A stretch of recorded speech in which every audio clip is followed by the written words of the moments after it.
Morality also has another measure, which is the tendency to live for oneself or for others. If we live too much for ourselves, we are less moral people.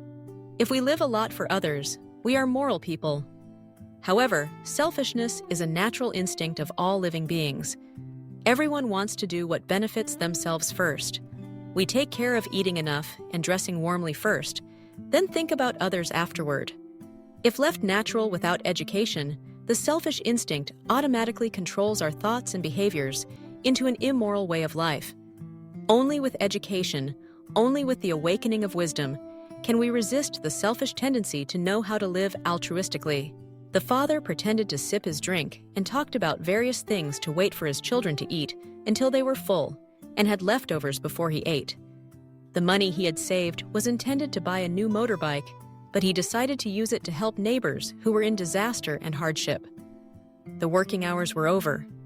It was time for the party, but the poor old man had been waiting all this time, so I stayed a long time to handle his paperwork so he wouldn't have to come back the next day. I had just taken a bite when I saw a skinny dog staring intently at the piece of bread.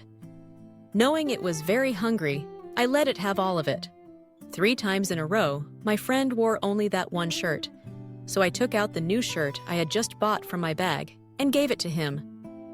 This year is the graduation exam, but my friend still can't solve these difficult math problems, so I decided to spend a month tutoring him to see how it goes.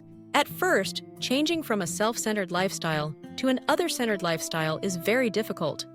When the other-centered lifestyle becomes a natural habit, one discovers that happiness is right there. A selfish lifestyle gives us a trivial sense of pleasure. Meanwhile, an altruistic lifestyle brings us a noble happiness. We honor someone as a saint precisely because that person has an extremely altruistic way of living. Religions canonize saints based on the standard of their altruistic lives.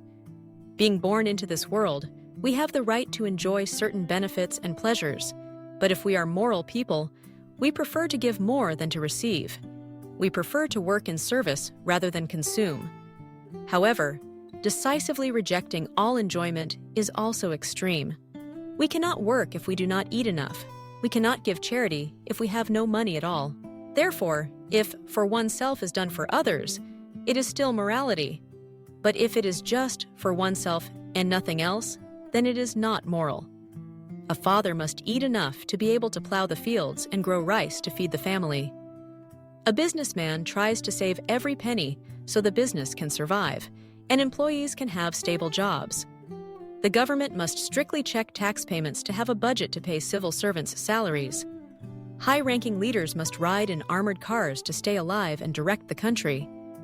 The captain has to leave the co-pilot unconscious to focus on controlling the plane and finding a safe place to land. These behaviors seem like for oneself, but are actually for others and are still moral. To develop a noble altruistic tendency, we must love and admire the altruistic saints. We must also sincerely vow to live altruistically.